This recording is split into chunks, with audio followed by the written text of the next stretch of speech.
Now we are back to our next session, policy priorities in structuring the economy, diagnostics and remedies. We have a very distinguished panel. I'm requesting all the panelists to join the stage. I'm announcing their name. Dr. Muhammad Deen Islam, Associate Professor, Department of Economics, University of Dhaka. Dr. A.K. Enamul Haque, Director General, Bangladesh Institute of Development Studies, BIDS. Dr. Jyoti Rahman, Macroeconomist, Tax and Transfer Policy Institute, Australian National University. Dr. Sayema Bidisha, who will also moderate this session, Professor and Vice Chancellor, Administration, Department of Economics, University of Dhaka, and Dr. Ananya Raihan, Member, Labour Reform Commission and Chairperson, iSocial. Dear audience, a very good afternoon and welcome to the session which is titled as Policy Priorities in Restructuring the Economy, Diagnostics, Remedies and Challenges. As already been introduced by the anchor, we have a very rich panel here. We have a very good, astonished panel because we have a very interesting mixture of academicians and also researchers and policymakers as well. The keynote will be delivered by Dr. Deen Islam, who is the Associate Professor of Economics, Department of University of Dhaka. Now, we all know, if you want to talk about this session, we all know that while thinking about the July Revolution, the country basically inherited during that time an economy which at least have 4 or 5 challenges. One is definitely the high rate of inflation. Secondly, the macroeconomic structure and unstable macroeconomic structure significantly, which can be signified by the high rate of exchange rate and along with the unstable reserve. And of course, which is also linked to the fact that there was a very high non-performing loan and irregularities, serious irregularities in the banking sector. Thirdly, of course, there is no denying that we have an issue of revenue generation and constraint of revenue generation. And thirdly, when we are talking about July Revolution, definitely the issue of unemployment and especially the issue of youth unemployment, that is another very important thing. Along with the fact that, of course, there is also another very important thing that we should keep in mind, which is actually linked to all of these challenges and concerns, and that is the institutional weaknesses that the economy has inherited, especially in terms of some specific economic institutions. From that point of view, if we look at the last 1 year's scenario, then we can say that there has been some positive changes. For example, now we can say that the inflation rate has reduced by around 2 percentage points. There has been some changes and some, I would say, improvement in terms of restoring the macroeconomic stability. However, there are concerns. There are concerns because the inflation rate is still quite high, and there are also concerns when we are talking about unemployment and when we are talking about investment.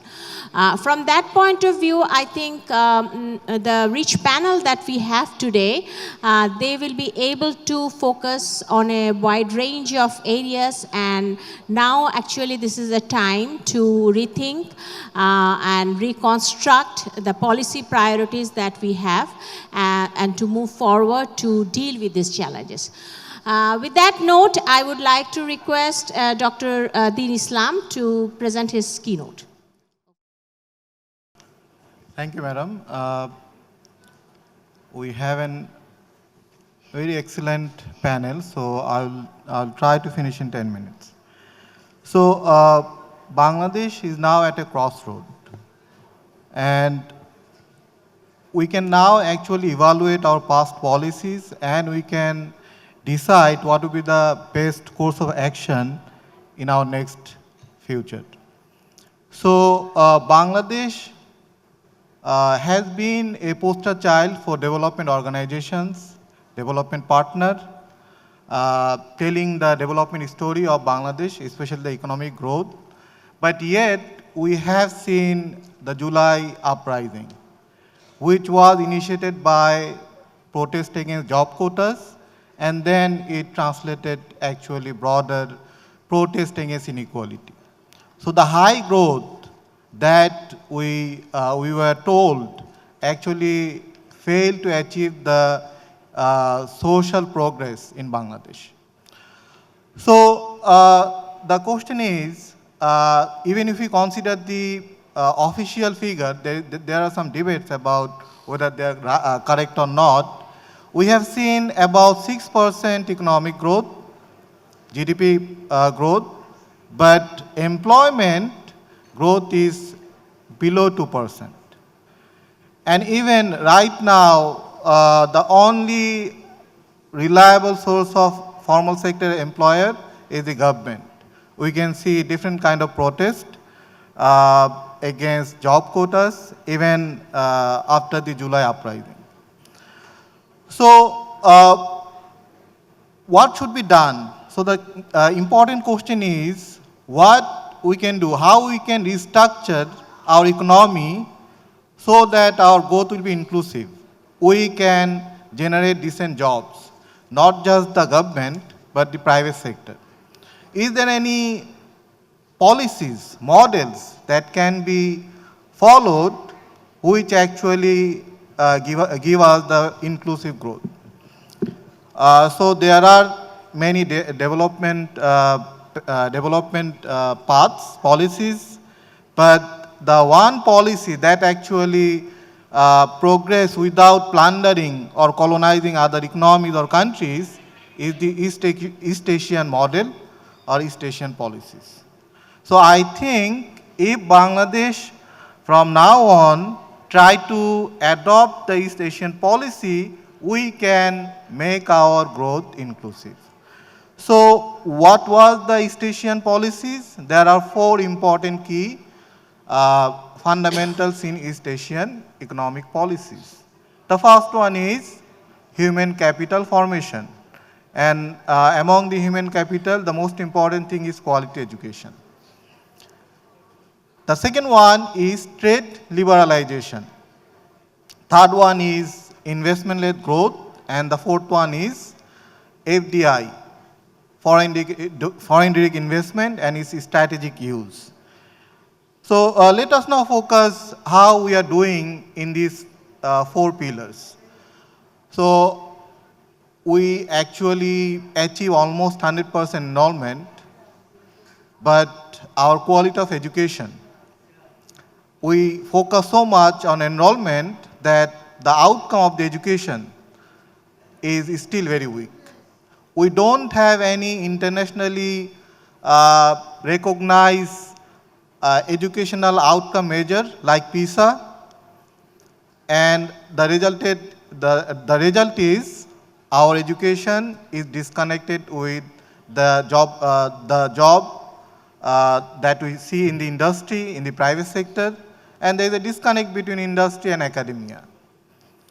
We also have the vocational training, TVET education, which is also very outdated and also depends on our general education as well as our TVET is mostly memorization based. There is no structure to develop the critical thinking, the skill of math and analytical ability. And if you want to do that, if you want to focus on our education, especially to ensure the quality, we need to invest on education. But if you compare the education expenditure, you can see that The government spend actually less than or around 2% of the GDP in education, which is even less than the South Asian standard, far below the East Asian standard. Now, if you talk about the trade liberalization, Bangladesh is one of the most protected country in terms of trade. The average tariff rate is far below our neighboring country. Our import tariff is above 40%. So actually these protectionist policies didn't actually give us the quality job, didn't actually give us the diversified export. We still dependent on RMG for our export earning. More than 80% export earning is from RMG. And in addition, we have many other bottlenecks. So it resulted in less diversified export and still less competitive in the world market. If you think about the investment, government expenditure as a percent of GDP is still very low in Bangladesh. Compared to other country, other East Asian country or Southeast Asian country, our government expenditure is around 12% of GDP. We have very slight upward trend in government expenditure as a percent of GDP, but interestingly, our government revenue as a percent of GDP is actually falling. It used to be around 12-13%, and now it is just below the 8%. So the slight increase in government expenditure was financed by external borrowing and recently by domestic borrowing. So we have now additional pressure on debt servicing, and this actually reducing our capacity to invest on education and on health. Our health expenditure is also far below the neighboring country. The FDI situation is also dismal. Our FDI is just about 0.3% of GDP. But if you want to, our investment, our domestic investment is very limited. So if you want to focus on investment, we need to attract FDI. So what can be done? The thing is that we need to focus on critical thinking, STEAM, and problem solving for our if you want to reform our education. We need to think about vocational training that actually incorporate apprenticeship, not just classroom lecture. We also need skilled people for circular economy, for sustainable economy. And also the things are changing very quickly because after the arrival of AI and all those new techniques. So we need to adopt the approach of lifelong learning. Not just once we graduate from university or colleges, we just can't stop learning. There should be continuous learning process and training all through our life. In case of trade facilitation, we want to focus on a demand side, removing demand side barrier. So in a post-new liberal world, many dominant economies are imposing tariff and all kind of trade barrier. So it's important to negotiate with those countries so that Bangladesh can achieve favorable terms. This government actually making some progress, but we need to keep this smart diplomacy in future. At the same time, we need to actually remove the bottlenecks that actually hinder our trade, such as the high trade cost, including the dealing with bureaucracy. We need to actually implement the national single window, and the past regime was actually trying to implement it, but because of bureaucracy, they failed it. And if you can't ensure it, it's extremely difficult for the business community to facilitate trade. Lastly, for investment, our infrastructure, especially our transportation sector, even though we have most of our annual development expenditure on infrastructure, but if you consider about the infrastructure needed for trade facilitation, like port, like intermodal transportation, those are still far below the regional quality. So we need to invest on our trade facilitating infrastructure, not just shiny big bridge or big infrastructure project. So there are some challenges, there are some local challenges that we have political instability. We are still not stable. We have climate vulnerability. We are seeing more frequent, more severe climate event. And we have external shock like reciprocal tariff and those things. And also there are some global shift. We have geopolitical fragmentation. We have Europe and other countries are implementing climate policy, the carbon policies, and we are seeing rapid digital transformation and also increased protectionism. So finally, let me conclude. What we can do, we can actually learn from the East Asian growth experience. We can customize their policies and adopt for the future economic policies in Bangladesh. There are some straightforward policies that economists continuously emphasized. Let me emphasize again, investment in human capital, liberalizing trade and diversifying export, mobilizing investment in FDI, and creating decent jobs for the youth people. Thank you. Thank you, Dr. Deen Islam. I would like to thank you again because you just finished right on time. Now we have three panelists, and I was just wondering that one of the issues which is very pertinent in the context of Bangladesh, which has also been highlighted by Dr. Deen Islam, is related to the growth and the success story of the East Asian countries. So, Dr. Jyoti, I think if I may start with you, we know that, and we have also seen in the presentation about the success stories of East Asian countries. How far do you think that in the context of Bangladesh, these success stories and these growth successes can be applicable? And also, from that point of view, there are also some challenges, and we also know about the context and the challenges that East Asian countries faced in terms of the macroeconomic issues. From that point of view, what can we learn from those experiences? Okay, so firstly, thank you for having me here, and thank you, Dr. Islam, for a wonderful first keynote paper. Is East Asian model still open to us? That's how I would like to think about the question. Okay, East Asian model definitely has been the most successful poverty-reducing model in history of humanity. Okay, so if we could avail that, we absolutely should. The question is, can we? Okay, so as Dr. Islam pointed out, basically the story of East Asian model is you bring in foreign direct investment or other forms of foreign investment.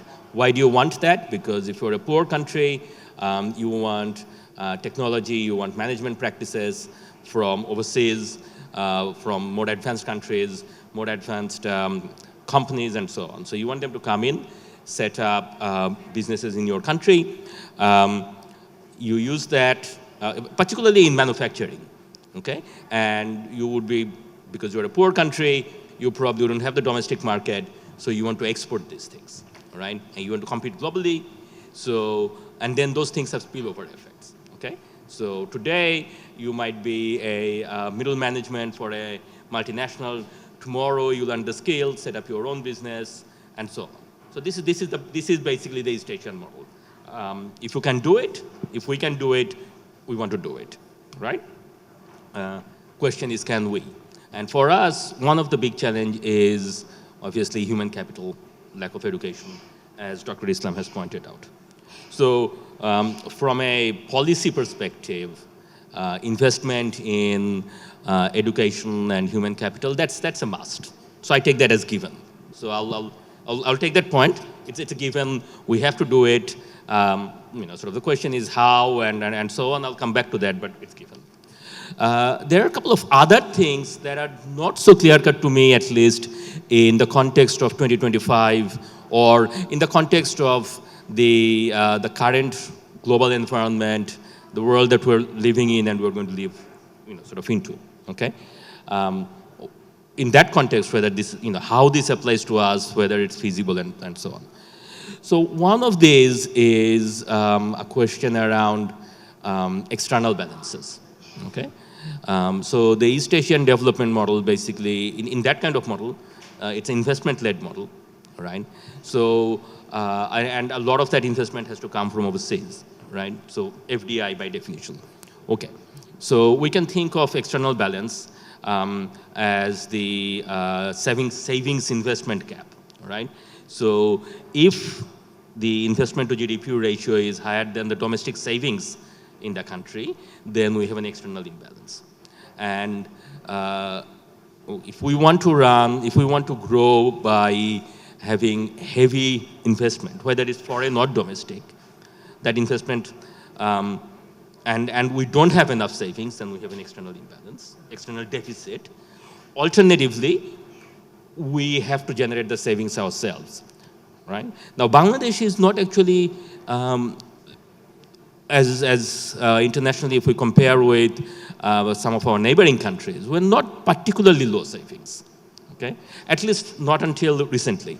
So last few years, towards the end of Hasina regime, there were lots of problems.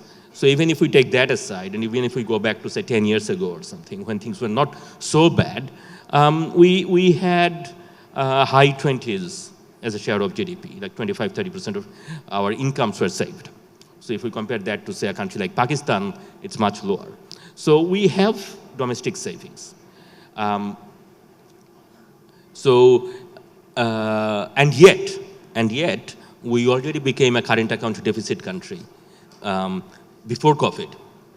And of course, again, I'm abstracting from the last few years of cyclical problems. My point is that if we want to run the investment-led model, then we have a question that do we build more savings domestically? And the only way to do that, just as a matter of national accounts identity, means that we have to suppress household consumption, right? Which is what, by the way, what the Chinese and many other East Asian countries had done at this stage of development, right? So that's one option, to suppress household domestic consumption. That's basically telling the people who are in this room that you have to consume less, okay? There's a political question about that, whether our political system, keep in mind that all the East Asian countries at our stage of development, none of them were democracy, okay? So if we want to have a democratic political order, and I believe, we all do, then that's a question, right? Alternatively, we have to learn to manage external deficits, and that is difficult. That's not easy for a developing country to manage sustained current account deficits without having crisis. So that's one point. A separate point, so I said that human capital investment is a given, absolutely. Again, is our political system the democracy we hope to transition to? Would that be able to accommodate that? What do I mean by that? Let us remember the iconic events of last July started, how that started. It started with demand for jobs, right? That's the way to think about it. If we then actually unpack that a bit further, okay? We, over the last 10, 15 years, had seen a large rise in graduates in public universities and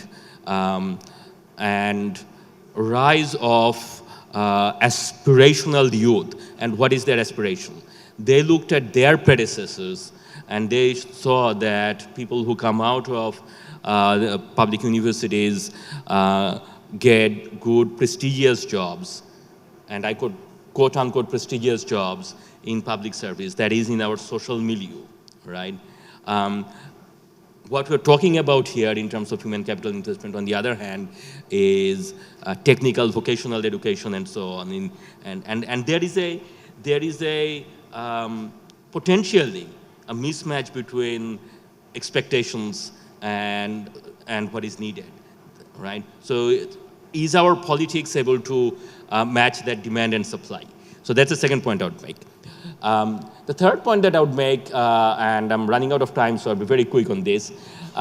Okay, so if we want to do the East Asia model, and the world closes in on us because of tariffs and so on, right? Then what happens? We can try this, but what if we cannot meet it? Now, fortunately, there is a good answer here, and unlike a typical economist, I would like to end on a good note, because typical economists end on the one hand, on the other hand, I don't know. Here, I can sort of point to something a bit more positive, which is, I would argue that if we could navigate those first two challenges, that the aspiration of skills versus what is actually needed, if we can navigate that, and second, if we can somehow, our political economy can manage the savings investment gap, even if the world closes, even if the world shuts down, we would still have a skilled workforce, and that is something worth having in and of itself. We could have, in that scenario, we could actually have domestic generated, domestic driven growth, the kind of inclusive growth that Professor Mushtaq Khan was talking about in the morning, okay? Where sort of it's the middle driven, SME or medium-sized enterprise driven domestic income generating growth. So it is absolutely worth doing if we can manage those implementation difficulties. Thank you. Thank you so much. I think we have heard and quite a lot of interesting points related to the East Asian growth and the East Asian success, and how far that can be linked in the context of Bangladesh. And as Mr. Jyoti has already pointed out about some of the issues and some of the areas that we need to invest and we need to prioritize, especially in terms of education and also in terms of the utilizing the youth labor force. That is extremely important. And from that notion, if I want to ask Dr. Honor Raihan, who is basically a person who has been working for quite a long time on labor market issues, and I think you are a member of the Labor Reform Commission as well. So from that point of view, as we all know that especially when we are talking about in the context of July Revolution, the issue of youth unemployment, and not only unemployment but also the quality of job, that has been a concern in the context of Bangladesh for quite a long time. And also another issue is related to the labor rights. And when we are talking about employment and unemployment, it's not only about employment and unemployment, but it's also about the issue of decent job. So from that point of view, with your vast experience in this area, can you highlight some of the priorities which we need to focus, which the country need to focus in order to utilize the youth labor market and youth labor force in the context of Bangladesh? I would like to say that Tarunne Shakti, how we can utilize the Tarunne Shakti in order to go forward. Over to you. Thank you. অনেক ধন্যবাদ এই সেশনে আমন্ত্রণ জানানোর জন্য। শুরু করতে চাই হলো এই 4 পিলার ইস্ট এশিয়ান মডেলের দু একটা বিষয় নিয়ে। সেকেন্ড যে এলিমেন্টটা ছিল ট্রেড লিবারালাইজেশন। সো আমরা সবাই দেখছি যে কিভাবে multilateral trade system has been destroyed already, মানে it is no more there. WTO অস্তিত্ব আছে, কিন্তু আমরা সবাই এখন প্রোটেকশনিজমের দিকে যাচ্ছি, এবং that is pushed by some major global economic leaders. তো এরকম প্রেক্ষিতে ট্রেড লিবারালাইজেশন কতটুকু বাস্তবসম্মত, যেটা ডক্টর দীন ইসলাম বলেছেন যে ট্যারিফ রেট বাংলাদেশে অনেক হাই, তো সেটা হয়তো আমরা আরও ফার্দার কমাতে পারি, হয়তো কমানো প্রয়োজনও। অ্যাভারেজ ট্যারিফ রেট 20%, এটা যদি 10-এ নামিয়ে আনা যায়, so that can be one priority for Bangladesh. কিন্তু এখানে খেয়াল রাখতে হবে যে বাংলাদেশে যে ক্ষুদ্র উদ্যোক্তা উৎপাদনকারী প্রতিষ্ঠানগুলো রয়েছে, তারা বিদেশি প্রতিযোগিতার সঙ্গে টিকতে পারবে কিনা। সেটা বিবেচনা করে হয়তো এখানে খুব মনোযোগ দিয়ে এই প্রোটেকশনিজমের বিপরীতে বাংলাদেশ লিবারালাইজেশন করতে পারে কিনা এক্সপেরিমেন্টাল জিনিসটা করা দরকার আছে আমি মনে করি। যে জিনিসটা আসেনি আমি এটা লেবার মার্কেটের সঙ্গেই সম্পৃক্ত করে বলবো যে প্রতি বছর 2.2 মিলিয়ন তরুণ শ্রমবাজারে প্রবেশ করছে। তো এদের জব কিভাবে তৈরি হচ্ছে, মানে কোথায় তারা আসলে নিয়োজিত হচ্ছে সেটা একটু যদি বিশ্লেষণ করি, এর 1/3 চলে যাচ্ছে 1/3 কিংবা 1/4 বিদেশে যে কোনো উপায়ে, এবং যারা যাচ্ছে মোস্টলি আনস্কিল্ড, এবং আনস্কিল্ড বলেই তাদের আয় কম, কিন্তু এই যারা প্রবাসে কাজ করতে যাচ্ছেন তারা যে রেমিটেন্স পাঠাচ্ছে সেটার উপরে আমাদের ম্যাক্রো ইকোনমিক স্থিতিশীলতা অনেক বেশি নির্ভরশীল।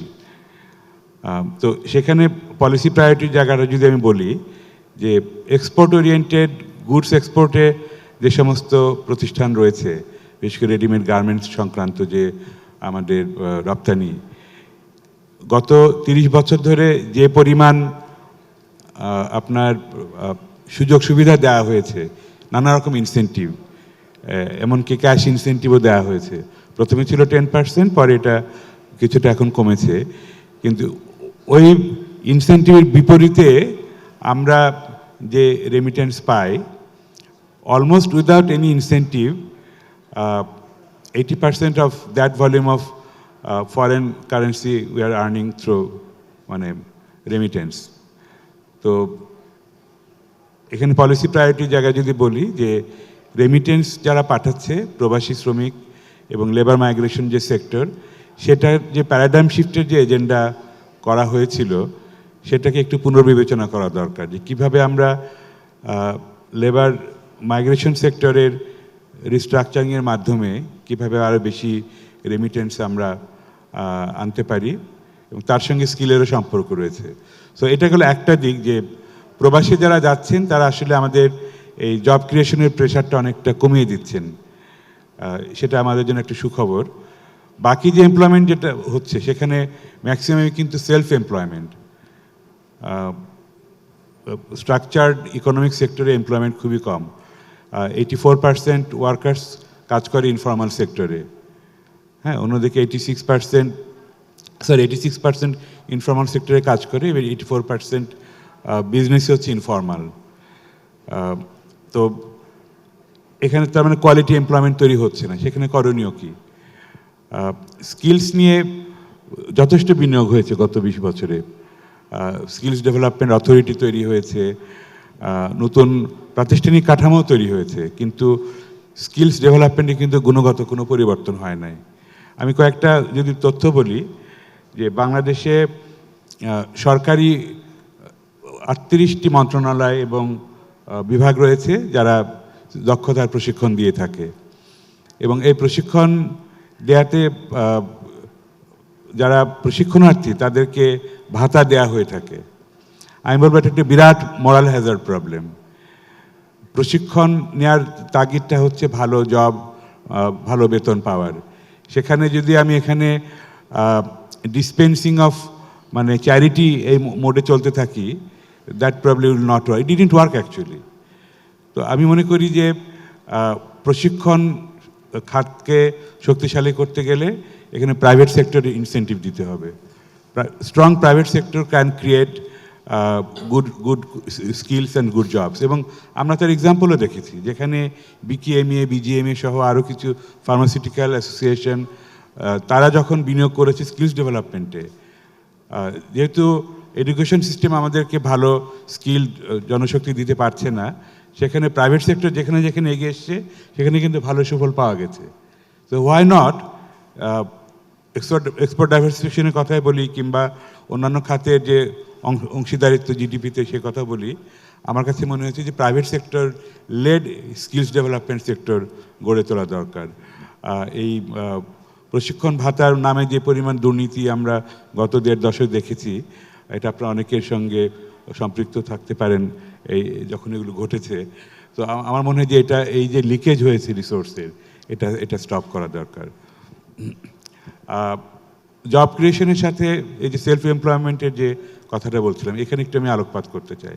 এখানে একটা বড় ধরনের স্ট্রাকচারাল রিফর্মের প্রয়োজন আছে বলে মনে হয়। প্রথমত দেখেন যে 7.8 মিলিয়ন বলা হচ্ছে যে উদ্যোক্তার সংখ্যা বাংলাদেশে, বিজনেসের সংখ্যা। আমার কাছে মনে হয় এটা খুবই আন্ডার ভ্যালুর একটা সংখ্যা। এখানে পরিসংখ্যান ব্যুরোর অনেক করণীয় রয়েছে। এবং ন্যানো অন্টারপ্রেনার যদি বলি, যে সিঙ্গেল পার্সন বিজনেস, অসংখ্য বিজনেস এরকম আছে, কিংবা একটা ফ্যামিলি বেসড বিজনেস। এদের সংখ্যাটাই আমি বলবো যে টোটাল যে size of the CMSME cottage সহ যদি যোগ করি 40%-এর মতো। সো আমাদের যে ইকোনমির যে স্ট্রাকচারাল শিফট দরকার, সেটা আমার কাছে মনে হয়েছে, যেটা সকালের সেশনে আলোচনা হয়েছে, যে ক্ষুদ্র উদ্যোক্তা ভিত্তিক অর্থনীতির যে বুনিয়াদি যে কাঠামো, সেখানে বিনিয়োগ করা প্রয়োজন আমাদের এই মুহূর্তে। সেটা শিফট হতে পারে ফ্রম বিগ ইন্ডাস্ট্রি মানেই তো ক্রনি ক্যাপিটালিজম সেখানে। তো সেখান থেকে শিফট করে যদি আমরা ক্ষুদ্র উদ্যোগকে যদি গুরুত্ব দিই, এটার যে স্ট্রাকচারাল যে একটা শিফট দরকার এবং এটা যে বেনিফিটটা আনবে, সেটা আমি মনে করি বাংলাদেশের জন্য আগামী 2 দশকের জন্য একটা রোডম্যাপ করা উচিত। এখানে দুইটা জিনিস একটু উল্লেখ করতে চাই। এখানে খেয়াল করেন যে ইনফর্মাল সেক্টর কেন ফর্মাল হচ্ছে না। সবাই বলে থাকেন যে তাদের অ্যাওয়ারনেসের অভাব, আর আরেকটা কারণ বলা হয়ে থাকে যে অনেক জটিল প্রক্রিয়া। দুইটি কিন্তু সত্য, কিন্তু যে জিনিসটা আমরা আমাদের আলোচনায় নিয়ে আসিনি, আমার মনে আলোচনায় নিয়ে আসা দরকার, যে পলিসি আনপ্রেডিক্টেবিলিটি সব থেকে বড় কারণ। বিশেষ করে সাধারণ মানুষের, আপনি যে কোনো মুদির দোকান কিংবা টঙের দোকানে জিজ্ঞাসা করেন যে আপনি কেন ব্যবসা নিবন্ধন করছেন না, তারা বলবে হচ্ছে যে ট্যাক্স দিতে হবে রেজিস্ট্রেশন করলে। অর্থাৎ ট্যাক্সের ভয়ে একটা বড় অংশ ক্ষুদ্র উদ্যোক্তা তারা এই ফর্মালাইজেশনে যাচ্ছে না আসলে। তাহলে এখানে কি করণীয়? এই মুহূর্তে কিন্তু তারা ট্যাক্স দিচ্ছে না, এটা সত্য, কিন্তু আবার ট্যাক্সের ভয়ে তারা ফর্মাল হচ্ছে না। তাহলে এখানে তো যদি আমরা একটা লং টার্ম 10 ইয়ার্স একটা ট্যাক্স এক্সেমশন যদি তাদেরকে দেওয়া হয়, তাতে কিন্তু রেভিনিউর উপরে কোনো প্রভাব পড়বে না। কিন্তু তারা যে একটা পলিসি প্রেডিক্টেবিলিটি পেল, তার কারণে ফর্মাল হতে পারে, এবং ফর্মাল হওয়ার কারণে যে সমস্ত অ্যাক্সেস টু ফিনান্স থেকে সুবিধা পাওয়ার সুযোগ আছে, সেগুলো তারা সুযোগ পেতে পারে। তো সেক্ষেত্রে আমার স্ট্রং প্রস্তাবনা হচ্ছে যে এই লং টার্ম পলিসি প্রেডিক্টেবিলিটি দেওয়া এবং তার মধ্যে সুনির্দিষ্টভাবে ট্যাক্স ইনসেন্টিভ দেওয়া, এটি আমার মনে হয় যে অত্যন্ত গুরুত্বপূর্ণ। আরেকটা বিষয় বলে আমি শেষ করব। SME ফাউন্ডেশন এবং বিসিককে দায়িত্ব দেওয়া হয়েছে আমাদের অতি ক্ষুদ্র মাঝারি শিল্পের রূপান্তরে, অথচ তাদের বাজেট যদি দেখেন যে 1000 কোটির ঘরেও না। তো যাদেরকে আমি দায়িত্ব দিয়েছি তাদের শক্তিমত্তা যেটুকু দরকার প্রয়োজনের ধারে কাছেও নাই। আবার এই যে ফর্মালাইজেশন সহ মিনিস্ট্রি অফ ইন্ডাস্ট্রি যদি রোল দেখি, হিস্টোরিক্যালি আমরা জেনেছি যে এই মিনিস্ট্রি অফ ইন্ডাস্ট্রিজ প্রতিষ্ঠিত হয়েছিল রাষ্ট্রীয় মালিকানাধীন প্রতিষ্ঠানগুলোকে চালানোর জন্য। তো সেই প্রেক্ষিতে আমি মনে করি যে মিনিস্ট্রি অফ ইন্ডাস্ট্রিজের যদি প্রয়োজন থাকেই, তাহলে শুধু তারা ওইটুকু করুক, রাষ্ট্রীয় মালিকানাধীন প্রতিষ্ঠানগুলোকে তারা চালাক। এই উদ্যোক্তা ভিত্তিক বাংলাদেশ গড়ে তুলতে গেলে আমি মনে করি মিনিস্ট্রি অফ এন্টারপ্রেনারশিপ তৈরি করা যেতে পারে। এর আওতায় SME ফাউন্ডেশন এবং বিসিককে আনা যেতে পারে, এবং তার সঙ্গে RGCকেও আনা যেতে পারে। এবং ইজ অফ ডুইং বিজনেসের একটা উপায় হতে পারে যে one single registration, not multiple registration in multiple location. So এটাও আমার কাছে মনে হয়েছে জরুরি। অনেক ধন্যবাদ। Thank you so much. I think one of the very important point that you have mentioned is related to the how we should emphasize and design policies for the SMEs and the small entrepreneurs. And one way of doing this to have more flexible policies, like we can also have trade license. That is one of the very key constraint often they are facing. So we can also have flexible policies, and in terms of trade licensing and all of the other issues which is related to the taking loan from the banking sector as well. So thank you so much. And now we have with us Dr. Enamul Haque, and we all know that he is the DG of BIDS. So an obvious question definitely comes to you, which is related to the overall development priorities and one of the very important development challenges that the Bangladesh have. One is related to the containing the inflation. And we all know that both the monetary and the fiscal policies, we have a contractionary policies, but still we have been able to do some improvement, but still a long way to go. And the second issue is an obvious question which is related to that is how to tackle the economic inequalities, because the statistics, often the statistics does not portray the actual picture of economic inequality, but still even if we look at the statistics also does not show a very rosy picture. So from that point of view, what would be your advice? Thank you. আপনার প্রথম প্রশ্নটা হচ্ছে inflation is a major challenge ইকোনমিতে। আমরা monetary policy দ্বারা কতটুকু successful আমি sure না। আমার মনে হয় সময় এসেছে to discuss and evaluate it, because আমি যেভাবে বলি অ্যাজ এন ইকোনমিস্ট, আমরা বাংলাদেশের major constraint is this supply side constraint, not the demand side constraint. So supply side constraint means এই মুহূর্তে আমরা সবজির দাম বাড়ছে, কারণটা কি? কোনো মনিটারি পলিসির কাজ না এটা। এটার মূল কারণ হচ্ছে বন্যা আসছে, সাপ্লাই কনস্ট্রেন্ট। এই সিজনে large number of land is under water and because of this you don't have supply. আমাদের প্রায় প্রত্যেকটা ক্ষেত্রে supply is a major constraint, not the demand. সুতরাং আমার মনে হয় এটা একটা ইম্পর্টেন্ট ইস্যু। দ্বিতীয় জিনিস যেটা আমাদের কাছে ইম্পর্টেন্ট ইস্যু, সেটা হচ্ছে কন্ট্রাকশনারি মনিটারি পলিসির একটা যুক্তিসঙ্গত কারণ ছিল যে আমরা টাকা ছাপিয়ে ইকোনমিকে ফিড ইন করছিলাম। এটা ইজ এ ডিফারেন্ট গেম। এই গেমটাকে আমি একটু পরে আসছি। তৃতীয় ইস্যুটা যেটা আপনি বললেন সেটা হচ্ছে এই ইকোনমিতে, যেটাকে আমি চিন্তা করছি বলার জন্য, যে ইকোনমিতে চ্যালেঞ্জেসগুলোতে কোথায় কোথায় আমাদের হাত দিতে হবে। ডক্টর অনন্য রায়হান কয়েকটা বলছেন, দীন ইসলামের প্রেজেন্টেশন অনেকগুলো ইস্যু ছিল। আমি একটু নন কনভেনশনালি কথা বলি ইচ্ছা করি, কারণ থট প্রভোকিং করার জন্য। কয়েকটা ইস্যু আমি আসি। একটা বুদ্ধি যেটা ডক্টর দীন ইসলাম বলছেন যে এখন আমাদের সময় এসেছে গ্রিন টেকনোলজিকে চিন্তা করা। এখানে আমার প্রথম দায়িত্ব হচ্ছে, আমি যেটা প্রথম চিন্তা করি সেটা হচ্ছে we are driven by somebody else's technology. আমাদের সময় এসেছে আমাদের টেকনোলজি যেন আমাদের হাতে চলে আসে। That should be one of the priority of the education, particularly higher education. আমাদের হায়ার এডুকেশন থেকে সিগনিফিক্যান্ট রিসার্চ নাই, সিগনিফিক্যান্ট ডিসকাভারিজ নাই, ইনোভেশন নাই। সো হায়ার এডুকেশনে innovation should be one of the major target যদি ইকোনমিকে আমরা মুভ করতে চাই। এটা ইম্পর্টেন্ট বোঝার জন্য আজকে থেকে 1980 সালে বাংলাদেশের প্রথম আবিষ্কার ছিল বুয়েটের মিশুক। সবার মনে আছে নিশ্চয়ই মিশুকের কথা। 2025 সালে বুয়েটের দ্বিতীয় আবিষ্কার, সেটাও হচ্ছে সোলার ড্রিভেন সেকেন্ড মিশুক। এটাও 3 চাকার। তার মানে আমরা আসলে 3 চাকা থেকে বেরোতে পারছি না। আমাদের চিন্তাগুলোকে আর একটু পরিষ্কার করে ইনোভেশনে যেতে হবে। That's very important. Green technology করতে গিয়ে এখন আমরা যেটা করছি সেটা হচ্ছে অন্যের কাছে পয়সা দিয়ে ইম্পোর্ট বাড়াচ্ছি।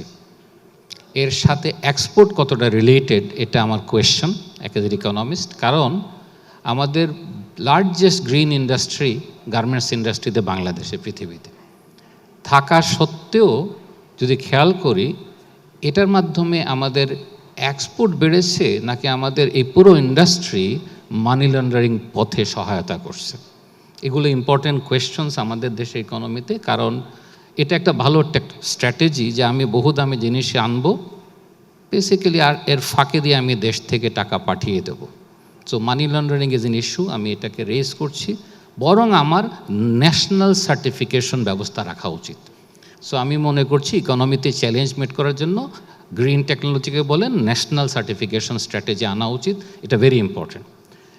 জব স্কিলের কথা বলছেন ডক্টর দীন ইসলাম, এবং এটাও ইম্পর্টেন্ট। আমাদের বাইরে যদি টিবেটের কথা এসছে, টিবেটের কথা যদি চিন্তা করেন, টিবেটে যদি আপনি বুদ্ধিমান হন, আপনার ছেলেকে দেবেন না, এই রুমের কেউ দেবে না, এই রুমের কেউই দেবে না তাদের ছেলে মেয়েদেরকে। বলে কেন দেবে না? কারণ আমরা একটা রিসার্চ করেছি বিআইডিএস থেকে, রিসার্চে যেটা বেরিয়েছে, যারা ভোকেশনাল এডুকেশন দিয়ে এসছে তাদের লাইফ একটা লেভেলে শেষ, কারণ আমরা এডুকেশনে মোবিলিটি দিচ্ছি না তাদেরকে। সারা পৃথিবীতে এডুকেশনে মোবিলিটি দেয়। কোথায় মোবিলিটি? আমরা একটা এডুকেশন থেকে হাইয়েস্ট লেভেল পর্যন্ত যেন যেতে পারি, আমরা এই কাণ্ডটা দিচ্ছি না। এবং অ্যাটলিস্ট গত দুদিনের ঢাকা শহরে যে সমস্ত আন্দোলন দেখছেন, এটা তারই প্রমাণ যে আমরা উপরে উঠতে কাউকে দেব না। যেহেতু আমরা দেব না, সেজন্য আপনি বা আপনার ছেলেদেরকে কখনো টিভিতে পাঠাবেন না। বহুদিন আগে আমাকে একজন নার্স বলছিলেন বাংলাদেশের, উনি বলেন যে স্যার, আপনি আপনার ছেলেকে আপনার প্রফেশনে আনতে চান কি না? আমি বললাম হ্যাঁ আমি চাই। বললো আমি চাই না। বললো এই প্রফেশন উঠবে না যতদিন যিনি যে প্রফেশনে আসেন সে তার সন্তানকে সেই প্রফেশনে আনতে না পারে। আমাদের সমাজে এক ধরনের ক্লাস স্ট্রাকচার আছে, এই ক্লাস স্ট্রাকচারের জন্য আমরা কাউকে উঠতে দেব না। সুতরাং it's a very important strategy. আমাদের সামাজিকভাবে এগুলো চিন্তা করতে হবে। যদি তা না করি, তাহলে আমরা বেসিক্যালি উপরের দিকে উঠছি কিন্তু নিচের কাজটা করছি। ডাক্তার যে কাজটা করছেন ঢাকাতে, এগুলো নার্সের কাজ পৃথিবীতে। আমাদের ইঞ্জিনিয়াররা যা কাজ করছেন, এটা টেকনিশিয়ানের কাজ। এই অর্থে যে আসলে আমাদের এডুকেশন হচ্ছে না। আমাদের আরেকটা রিসার্চের কথা বলি, ক্লাস 3 ছাত্রকে তার বাংলা বই পড়তে দেওয়া হয়েছিল, 70% তার নিজের বাংলা বই পড়তে পারে নাই। এডুকেশনাল কোয়ালিটি নিয়ে কথা আসছে, দ্যাটস এ ভেরি ইম্পর্ট্যান্ট। 70% ছাত্র, র্যান্ডমাইজ সার্ভে, তার নিজের বাংলা বই পড়তে পারে নাই। এরকম একটা এডুকেশনের মধ্যে আছি।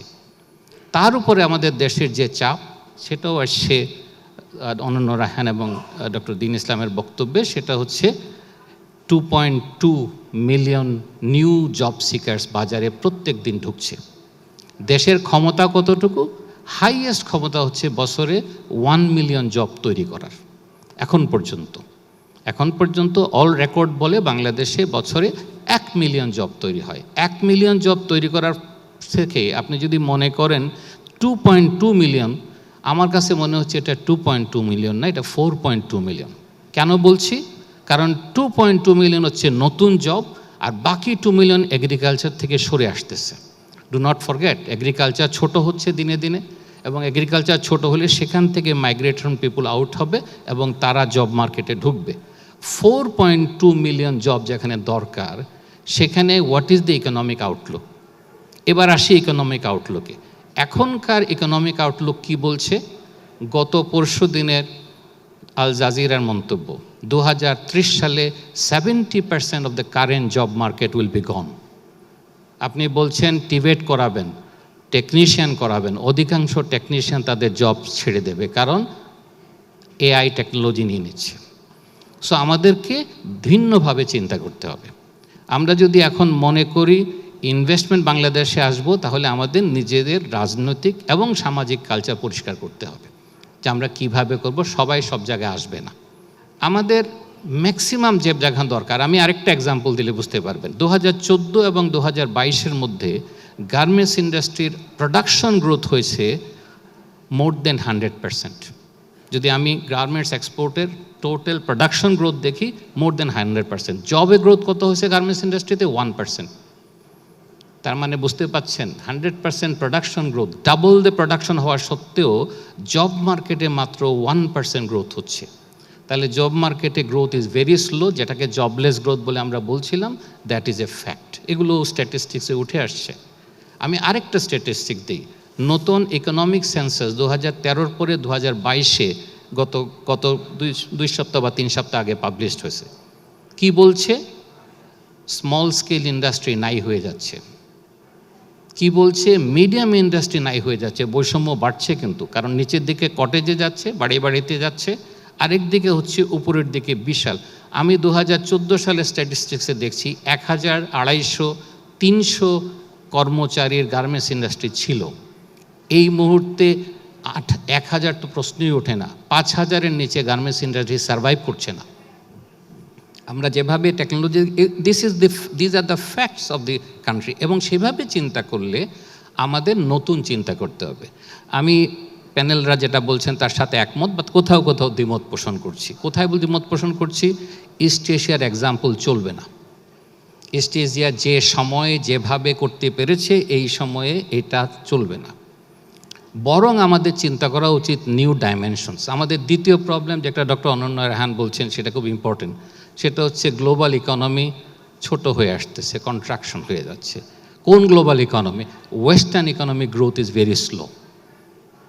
কোন ইকোনমি এক্সপান্ড করছে? Indian economic growth 6-7%, Chinese economic growth 6%। Remember, these are big economy. East Asian economic growth 5-6%। So আমাদের ইকোনমিটাকে এখন চেঞ্জ করতে হবে, গিয়ার শিফটিংয়ের সময় এসেছে। কোথায় সময় এসেছে? এই গিয়ার শিফটিং একটা মজার দিক বাংলাদেশের কাছে আছে। কোথায় Bangladesh? Bangladesh is at the centre of Asia. Bangladesh থেকে চাইনিজ যে কোনো কুনমিংয়ে যেতে 2 ঘন্টা লাগে, দিল্লিতে যেতে 2 ঘন্টা লাগে, ব্যাংককে যেতে 2 ঘন্টা লাগে।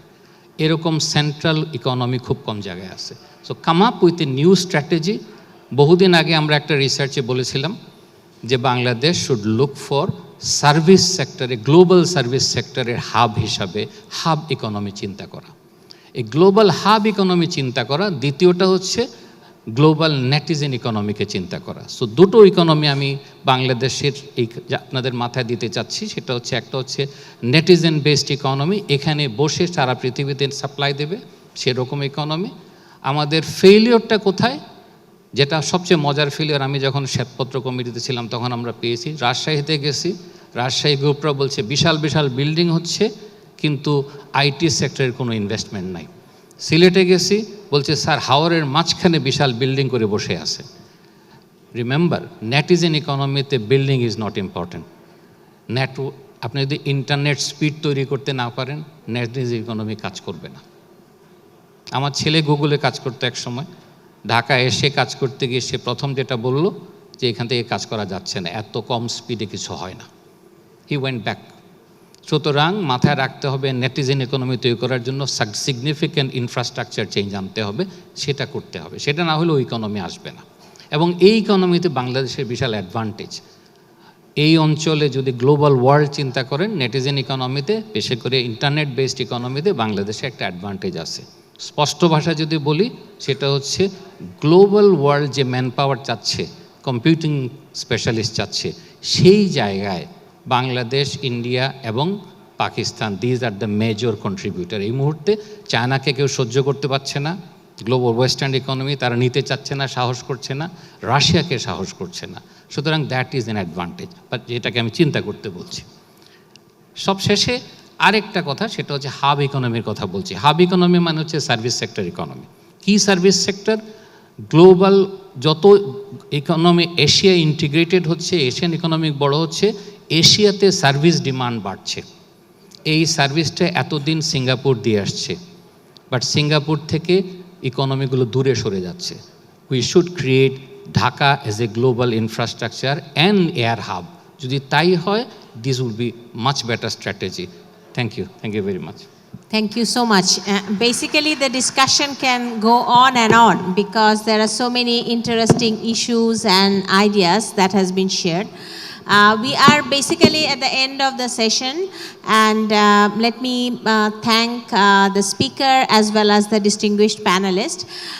As a moderator, I should be summarizing this, but the discussion for the last 1 hour, the discussion that we have heard, it's difficult to summarize. So let me just point out few things.